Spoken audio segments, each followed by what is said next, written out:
Welcome students. तो हमने पहले तीन चीजें देख ली थी उसमें, समस्थानिक, संभारिक और समन्यूट्रॉनिक। तो उसमें फोर्थ पर हमने छोड़ दिया था समावयवी नाभिक। तो उसमें फोर्थ हेडिंग डाल देना समावयवी नाभिक। और इसमें समावयवी नाभिक किनको बोलेंगे ये बताओ। देखें कि जिस तरह से कोई भी दो हैं, जैसे कि 60 कोबाल्ट 27 कोबाल्ट 60 ये है। अगर इसके लिए इसके हम देख रहे हैं कि इसके जो समस्थानिक हैं, संभारिक हैं या समन्यूट्रॉनिक हैं, कुछ भी हो, अगर इसके लिए रेडियोएक्टिविटी का अगर गुण है वो अलग अलग पाया जा रहा है। क्या देख रहे हैं? समावयवी नाभिक के लिए आइसोमर्स बोलते हैं इनको।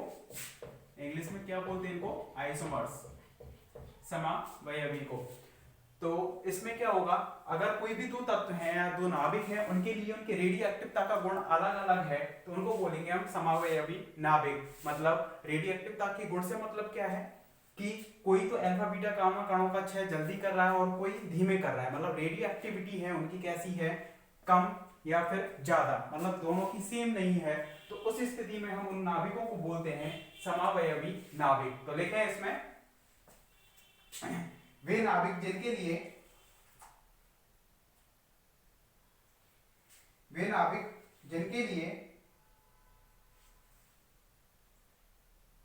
द्रव्यमान संख्या, न्यूट्रॉनों की संख्या तथा प्रोटॉन संख्या, द्रव्यमान संख्या, प्रोटॉनों की संख्या तथा न्यूट्रॉन संख्या सभी समान हो।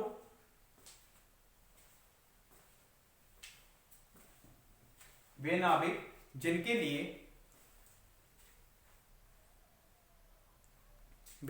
जिनके लिए प्रोटॉनों की संख्या, न्यूट्रॉनों की संख्या और द्रव्यमान संख्या सभी समान है, लेकिन रेडियोएक्टिवता का गुण अलग अलग पाया जाता है। रेडियोएक्टिवता का गुण, लेकिन रेडियोएक्टिवता का गुण अलग अलग पाया जाता है, समावयवी नाभिक कहलाते हैं। समावयवी नाभिक कहलाते हैं।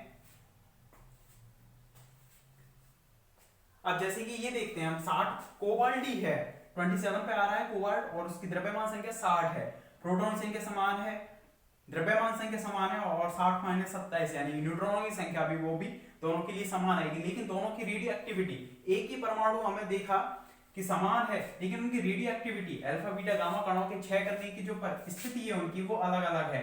तो इनकी रेडियोएक्टिविटी को दिखाने के लिए अलग अलग, कि इसकी अलग है और इसकी अलग है, इसके आगे क्या लगा देते हैं? एम लगा देते हैं। मतलब इससे रिप्रेजेंट हो रहा है कि एक दूसरे के क्या है? आइसोमर्स। मतलब इसके लिए और इसके लिए प्रोटॉनों की संख्या, न्यूट्रॉनों की संख्या या फिर द्रव्यमान संख्या सभी समान है, लेकिन दोनों की जो रेडियोएक्टिविटी है, रेडियोएक्टिवता है, वो कैसी है? अलग अलग। तो लिखते हैं उसको, लेकिन रेडियोएक्टिवता का गुण अलग अलग पाया जाता है, समावयवी नाभिक कहलाते हैं। रेडियोएक्टिवता का गुण अलग अलग पाया जाता है, समावयवी नाभिक कहलाते हैं तथा इन्हें द्रव्यमान संख्या के आगे स्मॉल m लगाकर प्रदर्शित किया जाता है। तथा इन्हें द्रव्यमान संख्या के आगे स्मॉल m लगाकर प्रदर्शित किया जाता है। द्रव्यमान संख्या के आगे स्मॉल m लगाकर प्रदर्शित किया जाता है। और एग्जांपल में इन दोनों को लिख देना कि कोबाल्ट है, दोनों की रेडियोएक्टिवता है वो क्या है? अलग अलग है, लेकिन दोनों की द्रव्यमान संख्या सेम है, प्रोटॉनों की संख्या सेम है और न्यूट्रॉनों की जो संख्या आएगी वो भी क्या होगी? सेम होगी। यहां तक लिखते हैं इसको। फिर इसके बाद 5 पे डालें प्रतीक नाभिक।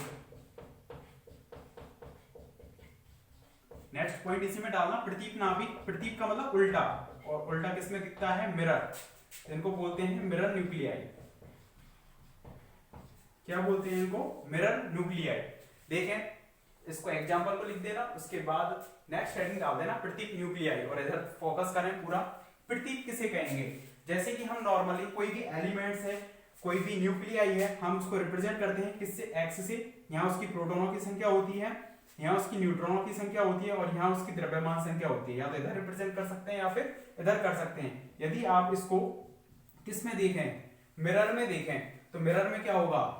इस तरह से होगा, x a के स्थान पर a इस तरह से रिप्रेजेंट हो जाएगा, a इधर ही तो रिप्रेजेंट होगा, z है, या फिर हम पहले न्यूट्रॉन पे बात करें तो न्यूट्रॉन कहां पर प्रदर्शित होगा? n यहां पर दिखेगा और z दूर है तो इस मिरर से दूरी पर बनेगा, मतलब जेड यहाँ पर दिखेगा, तो इसका मिरर इस तरह से रिप्रेजेंट होगा। तो हम ये कह सकते हैं, परिभाषा किस तरह से देंगे मिरर न्यूक्लियाई की, कि ऐसे नाभिक अथवा परमाणु जिसमें एक परमाणु की प्रोटॉनों की संख्या दूसरे परमाणु की न्यूट्रॉनों की संख्या के बराबर हो, और एक की न्यूट्रॉनों की संख्या दूसरे की प्रोटॉनों की संख्या के बराबर हो। मतलब इसकी तो प्रोटॉन संख्या किसके बराबर है, न्यूट्रॉन संख्या के बराबर, और इसकी न्यूट्रॉन संख्या किसके बराबर है, प्रोटॉनों की संख्या के बराबर। तो वो नाभिक या न्यूक्लियाई कौन कहलाएंगे, मिरर न्यूक्लियाई कहलाएंगे, प्रतीप नाभिक कहलाएंगे। तो हेडिंग डाल दी, इसमें लिखें वे नाभिक जिनके लिए प्रोटॉन की संख्या, वे नाभिक जिनके लिए प्रोटॉनों की संख्या दूसरे नाभिक की न्यूट्रॉन संख्या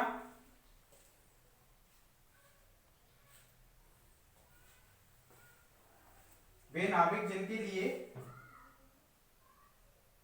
प्रोटॉनों की संख्या दूसरे नाभिक की न्यूट्रॉन संख्या तथा न्यूट्रॉन संख्या दूसरे नाभिक की तथा न्यूट्रॉन संख्या दूसरे नाभिक की प्रोटॉन संख्या के समान हो, दूसरे नाभिक की प्रोटॉन संख्या के समान हो। दोबारा सुने पूरी लैंग्वेज, वे नाभिक जिनके लिए प्रोटॉन संख्या, वे नाभिक जिनके लिए प्रोटॉन संख्या दूसरे नाभिक की न्यूट्रॉन संख्या के बराबर हो तथा न्यूट्रॉन संख्या दूसरे नाभिक की प्रोटॉन संख्या के बराबर हो, प्रतीप न्यूक्लियाई, प्रतीप नाभिक कहलाते हैं, प्रतीप नाभिक कहलाते हैं। एग्जाम्पल लिख देना 6C13 और 7N13, यहाँ पर 6 आ जाएगा और यहाँ पर 7 आ जाएगा। इस तरह से देखें, एग्जाम्पल को देखना, इस तरह से बना लेना। यहाँ एक चीज का ध्यान रखना, मिरर न्यूक्लियाई का मतलब क्या है कि ये दोनों आपस में इंटरचेंज दिखेंगे। मेनली हम इन दोनों पर फोकस कर रहे हैं, जेड और एन पर, इस बात का ध्यान रखना। अब आपके दिमाग में तो ये आ रहा होगा, तो मिरर में देख रहे होंगे तो एक्स का तो एक्स ही दिख रहा है, मतलब तत्व तो समान ही होगा। तो खुद सोचिए तत्व समान कैसे हो पाएगा, इसमें प्रोटॉन तत्व कब समान होता है, जब परमाणु क्रमांक समान हो। लेकिन इसका तो परमाणु क्रमांक जेड है, लेकिन इसका परमाणु क्रमांक एन है। अगर ये दोनों सेम रहे, जैसे 7-7 रहे, 6-6 रहे, तब तक तो एलिमेंट समान रहेगा। लेकिन दोनों में, जैसे कि इस एग्जांपल में देखें, यहाँ पर 6-7, तो 7-6 उल्टा हो गया इसमें। तो मतलब इस वाली स्थिति में तो तत्व तो ऑब्वियसली क्या होगा, चेंज हो जाएगा तत्व, एलिमेंट्स, क्योंकि 6 पर आता है कार्बन और 7 पर आता है कौन, नाइट्रोजन। इस पर तो कार्बन और इस पर नाइट्रोजन, इस तरह से आएगा। तो एग्जांपल को लिख दें, इसको मत बनाना, और अगर बनाना चाहे समझने के लिए तो बना देना, या फिर ऐसे करना, इन्हीं के बीच में मिरर लगा देना। इसको मत बनाओ, इसी के बीच में इस तरह से मिरर लगा देना, जिससे कि आपकी समझ में आ जाएगा। 6C13 कार्बन का समस्थानिक है, 6C12 6C13, और यहाँ पर जो नाइट्रोजन है उसका समस्थानिक है ये 7N14 होता है एक तो नॉर्मली 7N13। तो यहाँ पर कितना हो जाएगा 7 और यहाँ पर 6। तो इन दोनों को हम आपस में देख रहे हैं कि दोनों को अगर हम मिरर में देख रहे हैं तो इधर का 7 इधर, मतलब इसकी जो प्रोटॉनों की संख्या इसकी न्यूट्रॉनों की संख्या हो गई, और इसकी जो न्यूट्रॉनों की संख्या इसकी प्रोटॉन संख्या हो गई। ये इन दोनों में इंटरचेंज आया है, इसलिए बोल रहे हैं इनको प्रतीप न्यूक्लियाई। इस एग्जांपल को लिख देना।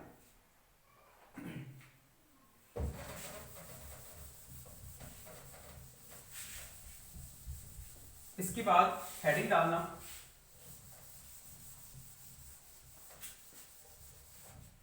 इसके बाद हेडिंग डालनी है नेक्स्ट, कौन सी हो गई है,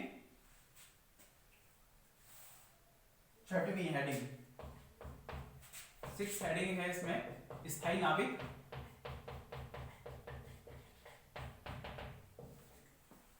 स्थायी नाभिक, तो नाम से पता चल रहा है स्थायी नाभिक है, मतलब जिनमें प्रोटॉन और न्यूट्रॉनों की संख्या हमेशा फिक्स रहेगी। मतलब हम ये कह सकते हैं कि उनका खुद का विखंडन होगा नहीं, स्वतः विखंडन संभव नहीं होगा, स्थायी नाभिक कहलाएंगे।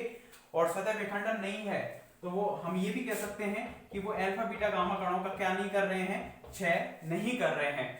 ठीक है, मतलब उनमें प्रोटॉन और न्यूट्रॉनों की संख्या स्थायी बनी हुई है, अल्फा बीटा गामा कणों का क्षय नहीं कर रहे हैं, मतलब उनका विखंडन स्वतः नहीं हो पा रहा है, इसलिए हम उनको क्या बोल रहे हैं, स्थायी नाभिक। और इससे अगला पॉइंट आएगा अस्थायी नाभिक।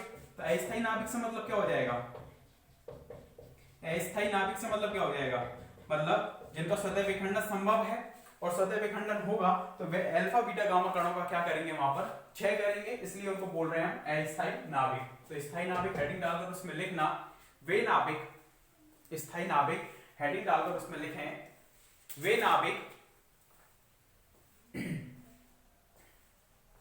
वे नाभिक जिनका स्वतः विखंडन संभव नहीं होता है, वे नाभिक जिनका स्वतः विखंडन संभव नहीं होता है,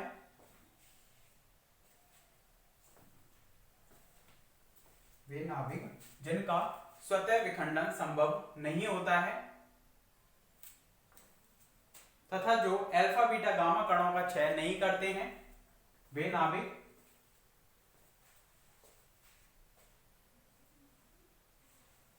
जिनका स्वतः विखंडन नहीं होता है तथा जो अल्फा बीटा गामा कणों का क्षय नहीं करते हैं, स्थायी नाभिक कहलाते हैं।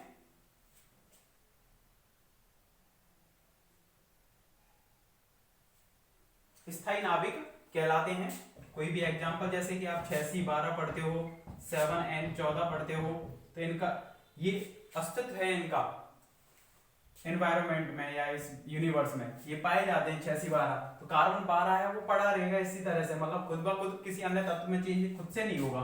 मतलब ये रेडियो एक्टिव विकिरण है, जैसे कि अल्फा बीटा गामा कण आपने जो पढ़े हैं, आगे भी आएंगे वहां पर पढ़ेंगे हम, उनका क्षय नहीं करेंगे। 6C12 हुआ, 7N14 हुआ, और भी लिख सकते हो जैसे कि 8 ऑक्सीजन 16 है। तो ये सभी क्या है, स्थायी न्यूक्लियाई हैं, स्थायी नाभिक हैं अथवा परमाणु हैं। ठीक है, एग्जाम्पल लिख देना, उसके बाद 7th हेडिंग डालना अस्थायी नाभिक और उसमें लिखें अस्थायी नाभिक में वे नाभिक जिनका स्वतः विखंडन संभव है, वे नाभिक जिनका स्वतः क्या है, विखंडन संभव है,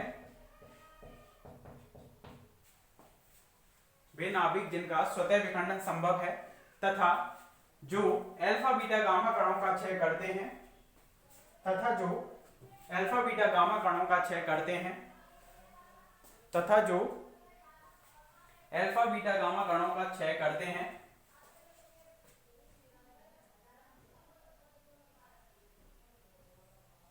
स्वतः विखंडन क्यों हो रहा है, क्योंकि प्रकृति में हर चीज है वो स्टेबिलिटी को प्राप्त करना चाहती है। स्टेबिलिटी मतलब स्थायित्व को प्राप्त करना चाह रही है वो, किस तरह से कि अगर वो पहले से स्थायी है तो वो तो स्वतः विखंडन करेगा ही नहीं। स्वतः विखंडन करने से तात्पर्य क्या है, मतलब वो स्थायित्व की ओर अग्रसर हो रहा है। किस तरह से आगे हम देखेंगे, एक आएगा आपका सैगर चार्ट, क्या आएगा एक सैगर चार्ट, उसके जरिए देखेंगे कि कोई भी अस्थायी नाभिक है वो किस तरह से स्थायी नाभिक में परिवर्तित होने की कोशिश करता है। तो वहां पर अभी अस्थायी नाभिक है तो ये क्या करेगा, खुद से ही अपना क्या करेगा, विखंडन करेगा। क्यों कर रहा है, क्योंकि वो स्थायित्व को प्राप्त करने की क्या कर रहा है, वहां पर कोशिश कर रहा है। तो इसके लिए वो क्या करेगा, वहां पर प्रोटॉन न्यूट्रॉन की संख्या को चेंज करेगा और चेंज करने पर इनमें से इन विकिरणों का क्षय होता है। पूरा डीपली पढ़ेंगे, आगे आएंगे अल्फा बीटा गामा तीनों आ रहे हैं डीपली, उसमें पूरा पढ़ेंगे। नॉर्मली तो आपने रेडियो एक्टिव विकिरणों के बारे में पढ़ा है, वहां पर रेडियो एक्टिव विकिरण, रेडियो एक्टिव विकिरण के बारे में पढ़ा होगा आपने 12th में, अल्फा बीटा गामा कणों के क्षय के बारे में। तो यहाँ पर पूरा है, गहराई से और समझेंगे उसको।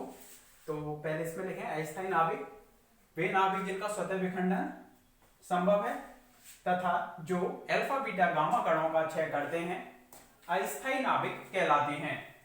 अस्थायी नाभिक कहलाते हैं, अस्थायी नाभिक कहलाते हैं।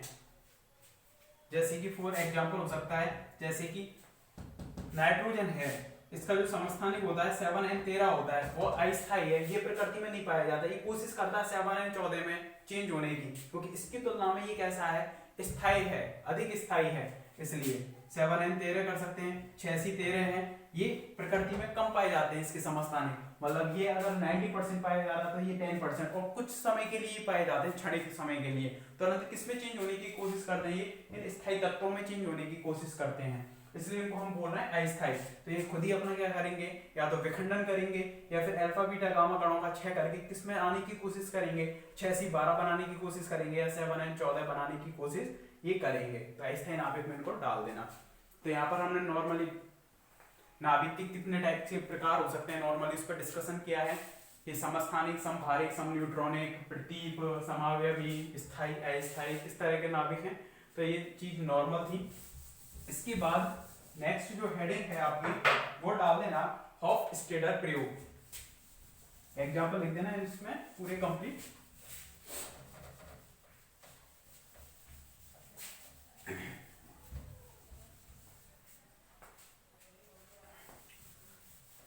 मेन जो टॉपिक है वो यही है हॉफस्टेडर प्रयोग।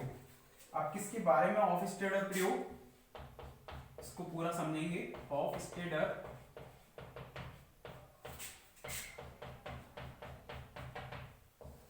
हॉफस्टेडर प्रयोग मतलब क्या है, इसमें देखें आपने नाभिक का घनत्व पढ़ा था। एक नाभिक का हम घनत्व निकाल रहे थे 10 की पावर 17 किलोग्राम पर मीटर क्यूब। वो कैसा आ रहा था, कांस्टेंट आ रहा था। लेकिन प्रायोगिक रूप से जब देखा गया कि जो नाभिक है उसका जो घनत्व है वो प्रॉपर कैसा नहीं है, कांस्टेंट नहीं है, मतलब वो डिस्टेंस के साथ चेंज होता है। तो हम एक फॉर्मूला बोल रहे थे rho R equal to rho naught upon 1 plus exponential R minus K R half upon day.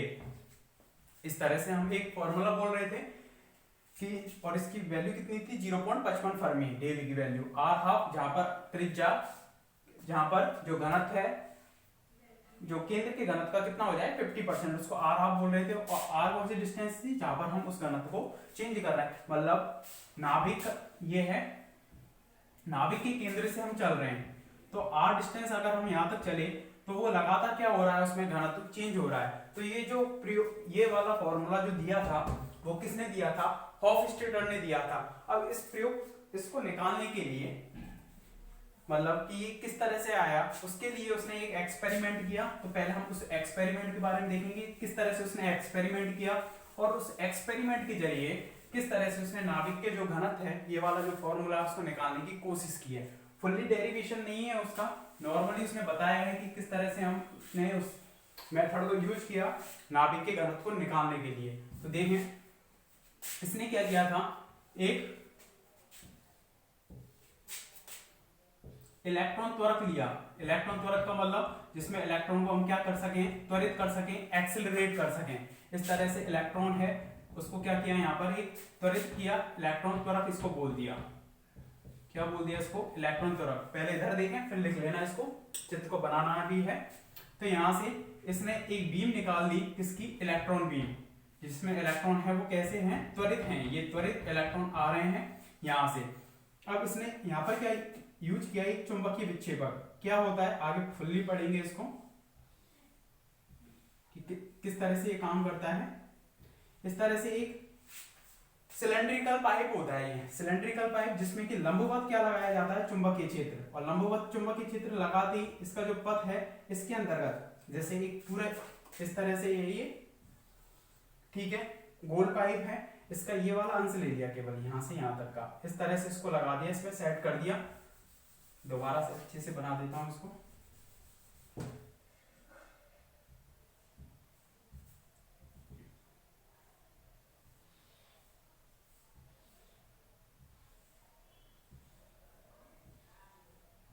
ठीक है, इलेक्ट्रॉन त्वरक मतलब जिसमें से इलेक्ट्रॉन त्वरित हो रहे हैं, जैसे आपने पढ़ा होगा 12th में साइक्लोट्रॉन। तो साइक्लोट्रॉन भी क्या है, चार्ज पार्टिकल है, उनको त्वरित करने के लिए काम में लिया जाता है। तो इसी तरह से यहाँ पे इलेक्ट्रॉन त्वरक है, मतलब इलेक्ट्रॉन को एक्सेलरेट किया जा रहा है, लगातार उसके वेग को बढ़ाया जा रहा है। तो यहाँ से इलेक्ट्रॉन त्वरक से एक इलेक्ट्रॉन की एक बीम निकाली, एक पुंज निकाला, इसको हमने डाल दिया चुंबकीय विक्षेपक पे। चुंबकीय विक्षेपक का काम क्या है, उसके पथ को क्या कर दिया, यहाँ पर विक्षेपित कर दिया, इसलिए बोल रहे हैं इसको चुंबकीय विक्षेपक। अब यहाँ पर क्या है, एक कक्ष है, ये कक्ष है, इसके अंतर्गत एक स्वर्ण की पन्नी रखी हुई है, इस तरह से सोने की पन्नी। जिस तरह से रदरफोर्ड ने अपना अल्फा कण प्रकीर्णन प्रयोग किया था, तो रदरफोर्ड ने अपने अल्फा कण प्रकीर्णन प्रयोग में क्या किया था, उसमें सोने की पन्नी ली थी और उस पर किसकी बौछार करा रहा था, वो अल्फा कणों की। लेकिन यहाँ पर जो बौछार कराई जा रही है इलेक्ट्रॉन की कराई जा रही है। क्यों कराई जा रही है उसका भी रीजन है, आगे देखेंगे। ठीक है, इस तरह से यहाँ पर इस पर लंबवत क्या कराए, इलेक्ट्रॉन बीम को इस पर गिराया, किस पर है, स्वर्ण पन्नी पर, स्वर्ण पन्नी, यानी कि एक तरह से एयू बोल सकते हैं इसको, इस पर गिराया इसको। तो और यहाँ पर लग रहा था एक मिरर नहीं, एक तरह से स्केल बोलेंगे इसको, स्केल के टाइप से रिप्रेजेंट करना है इसको इस तरह से।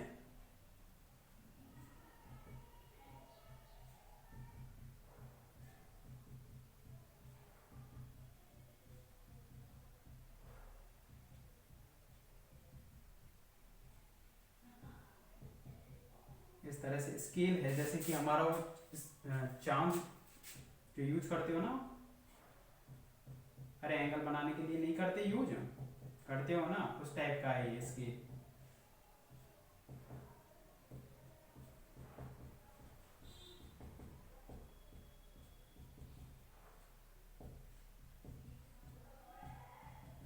इस तरह से, ठीक है, इस तरह से स्केल है। और यहाँ पर एक चुंबकीय स्पेक्ट्रोमीटर लगा हुआ है इस तरह से, ये 0 डिग्री पर है यहाँ पर, इस तरह से इस पे पैमाना बना हुआ है पूरा 180 इस तरह होता है, और 180 यानी कि टोटल 360 डिग्री होता है इस तरह से। तो यहाँ से यहाँ इलेक्ट्रॉन बीम आई, स्वर्ण पन्नी के नाभिकों से टकराई, और टकरा कर वो क्या होगी, यहाँ से विकिरणित होगी। अब विकिरणित होकर वो कहीं पर भी जा सकती है, इधर भी जा सकती है, इधर भी जा सकती है, इधर भी जा सकती है। तो उसके लिए हम यूज करते हैं यहाँ पर चुंबकीय स्पेक्ट्रोमीटर। क्या यूज करते हैं यहाँ पर हम, एक चुंबकीय स्पेक्ट्रोमीटर। जैसे कि यहाँ पर बीम आई और ये यहाँ पर इससे टकरा कर, यहाँ पर इसका एक हमने बेसिस बना दिया यहाँ पर आधार, यहाँ से टकरा कर वो किधर चली गई, वो बीम इधर चली गई इस तरह से, इसमें से होकर जा रही है, सीधा बनाना इसको इस तरह से। यहाँ पर बीम आई और वो किस में से होकर चली गई, चुंबकीय स्पेक्ट्रोमीटर में से होकर चली गई। अब चुंबकीय स्पेक्ट्रोमीटर है वो किससे जुड़ा रहता है, यहाँ पर इस तरह से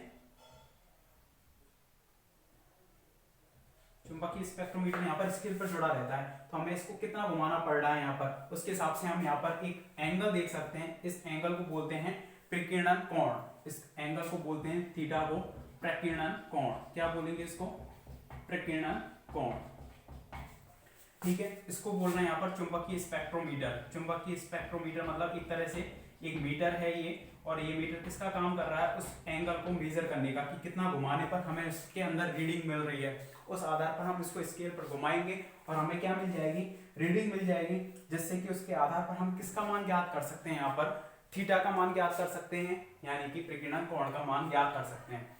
एक बार पुनः दोबारा देखें कि यहाँ पर हॉफस्टाडर ने नाभिक का जो घनत्व का फॉर्मूला आ रहा था उसको निकालने के लिए एक्सपेरिमेंट किया। तो एक्सपेरिमेंटल का जो सेटअप है या चित्र है, चित्र या बनावट है,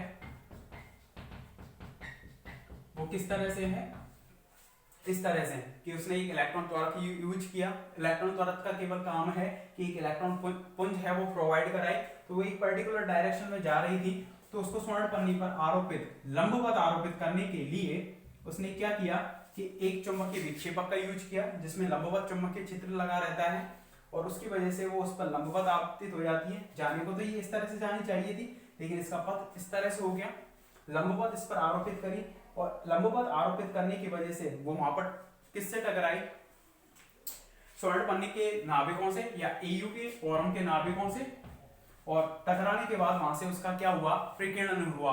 क्यों हुआ प्रकीर्णन, इलेक्ट्रॉन वहां से बाहर क्यों निकला ये बताओ।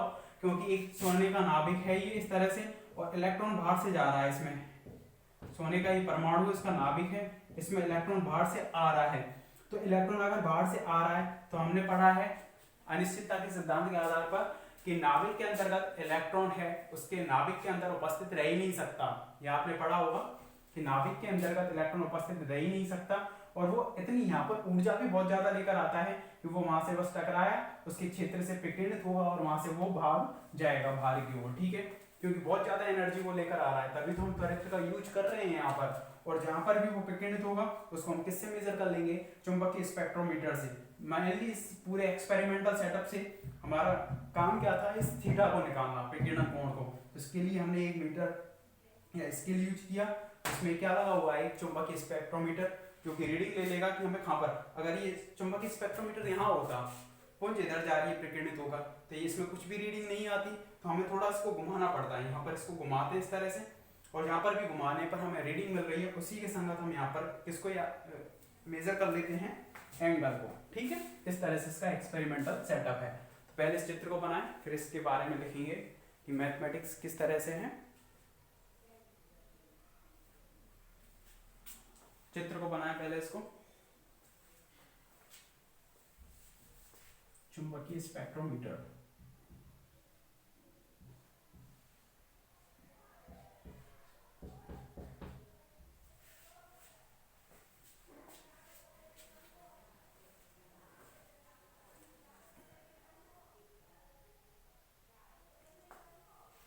हॉफ स्टेडर प्रयोग हेडिंग डालकर पहले चित्र को बनाएं, उसके बाद आगे लिखेंगे।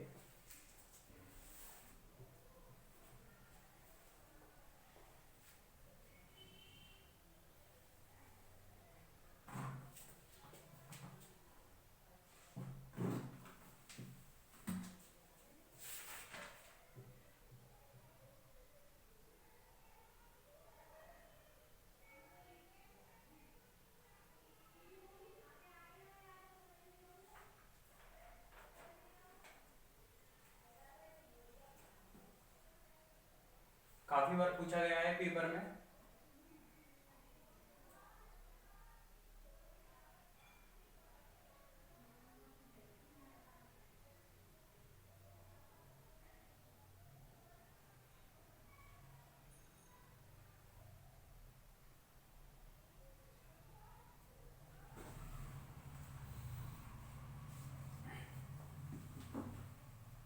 नाभिक का आकार कितना होता है, फर्मी ऑर्डर में होता है 10 की पावर -15 मीटर फर्मी ऑर्डर। और जो प्रकाश की वेवलेंथ होती है, चित्र को बनाते रहना और सुनते रहना, जो प्रकाश की जो वेवलेंथ होती है वो होती है 10 की पावर -7 मीटर, 10 की पावर -7 मीटर। मतलब ये मीटर ऑर्डर में है, जबकि जो नाभिक है उसका आकार फर्मी ऑर्डर में है। तो वह जो अगर हम इस पर प्रकाश डालें, यहाँ पर इलेक्ट्रॉन पुंज ही क्यों डाला हमने, प्रकाश को भी डाल सकते थे, क्यों नहीं डाला, क्योंकि जो प्रकाश है उसकी जो तरंग दैर्ध्य है, वेवलेंथ है 10 की पावर -7 मीटर है, वेवलेंथ यानी कि लैम्बडा कितना है 10 की पावर -7 मीटर। जबकि नाभिक से अन्योन्य क्रिया इंटरेक्शन होना के लिए जो नाभिक का आकार है वो वेवलेंथ के बराबर होना चाहिए, जो नाभिक का आकार है वो वेवलेंथ के बराबर ऑर्डर का होना चाहिए, तभी क्या हो सकता है, नाभिक के आकार के बराबर होना चाहिए, तभी वो उससे क्या कर सकता है, इंटरेक्शन कर सकता है। तो इसलिए हमने यहाँ पर प्रकाश का यूज नहीं किया, किसी भी लाइट वेव का यूज नहीं किया, क्योंकि लाइट वेव के लिए वेवलेंथ बहुत ज्यादा है उसके तुलना में फर्मी ऑर्डर से। नाभिक का आकार कितना होता है 10 की पावर -15 मीटर, तो इससे काफी ज्यादा है कौन, प्रकाश की वेवलेंथ। तो इसके लिए यहाँ पर इलेक्ट्रॉन, प्रोटॉन, न्यूट्रॉन जो क्वांटम पार्टिकल हैं, नाभिक के अंतर्गत जो पार्टिकल पाए जाते हैं, प्रोटॉन, न्यूट्रॉन या फिर परमाणु में उपस्थित है इलेक्ट्रॉन, इनका हम क्या करते हैं, पुंज बनाते हैं त्वरित करके इनको, और उसको किस पे गिराते हैं, उस स्वर्ण पन्नी पर, और उससे हम उसके इंटरेक्शन करके प्रकीर्णन कोण को क्या करते हैं, ज्ञात करते हैं। क्योंकि वेवलेंथ अगर हम प्रकाश का यूज करते तो वहां पर हम प्रकीर्णन कोण मेजर नहीं कर पाते, क्योंकि वो नाभिक से क्या नहीं कर पाता, अन्योन्य क्रिया नहीं कर पाता।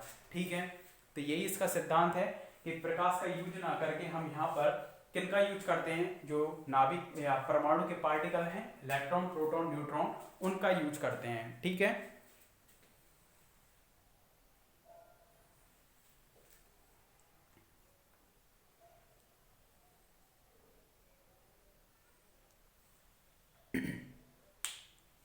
इस चित्र को कंप्लीट कर लो, और इसमें नेक्स्ट जो होगा इसका चित्र, फर्स्ट हेडिंग डाल देना इसमें चित्र 2, और सेकंड है इसका सिद्धांत। तो सिद्धांत क्या है, सिद्धांत यही है कि जो नाभिक है उसका घनत्व ज्ञात करने के लिए हमने इस एक्सपेरिमेंट को किया है, और इसका यूज, इसमें हम किसका यूज कर रहे हैं, प्रकीर्णन के रूप में इलेक्ट्रॉन पुंज का, और क्यों कर रहे हैं उसका कारण बताएंगे, वही क्या हो जाएगा इसका सिद्धांत। ठीक है, इसको करेंगे नेक्स्ट लेक्चर में।